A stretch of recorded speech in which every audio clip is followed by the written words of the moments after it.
Bolt from the بلو، بجلی گرنا یا گرانا، جس کا مطلب ہے کہ کوئی چیز ناگہانی ہونا، اچانک ہونا، ان پلیزنٹ ہونا، ان ایکسپیکٹڈلی ہو جانا۔ تو اس محاورے کی وضاحت سے پہلے آئیے ہم اس کے تھوڑے سے الفاظ کا تجزیہ کرتے ہیں۔ تو بولٹ کا ایکچولی مطلب ہے آسمانی بجلی یا تیر۔ تو اس سے جو اردو کا محاورہ ہے وہ زیادہ قرینے قیاس ہے، جس کا مطلب ہے بجلی گرانا، لیکن اس میں جو اس کا بیک گراؤنڈ ہے اس کو ہم دیکھتے ہیں تو پھر ہمیں زیادہ سمجھ آئے گی۔ تو ایک فینومینا پایا جاتا ہے کہ جب تھنڈر سٹارم بھی نہ ہو، آسمانی بجلی اچانک سے آ گرے، جو ماہرین موسمیات ہیں وہ اس کو کہتے ہیں کہ بولٹ فرام دا بلو۔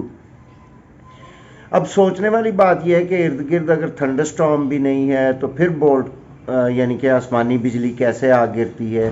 تو سائنٹیفکلی کہا جاتا ہے کہ بجلی میں یہ خوبی ہے کہ وہ اگر کہیں تھنڈر سٹارم ہو اور چاہے وہ آپ سے جتنی بھی دور ہو تو وہ ٹریول کرتی ہوئی میلوں دور تک بھی جا سکتی ہے اور وہ کہیں پہ گر سکتی ہے۔ جب وہ گرتی ہے تو اسی کوئی میٹرولوجسٹ جو ہے وہ بولٹ فرام دا بلو کہتے ہیں۔ اس کے علاوہ بولٹ کا مطلب تیر بھی ہے، تو کراس بو جو کہ ایک بو سے مشینی انداز کی ایک آپ سمجھ لیں کہ کمان ہوتی ہے، وہ تیر بہت دور تک پھینکتی ہے، اور جب وہ تیر دور تک پھینکتی ہے تو ظاہر ہے تیر پھینکنے والا نظر نہیں آتا، تو ایک طرح سے ناگہانی آفت یعنی کہ وہ جو تیر ہیں وہ آپ پر ناگہانی طور پر برسنے لگتے ہیں۔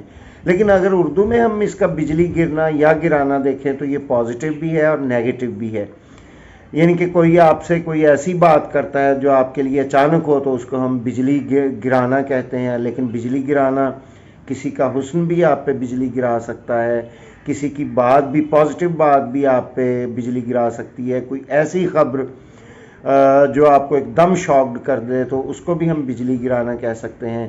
تو I hope you have enjoyed the explanation. اللہ حافظ۔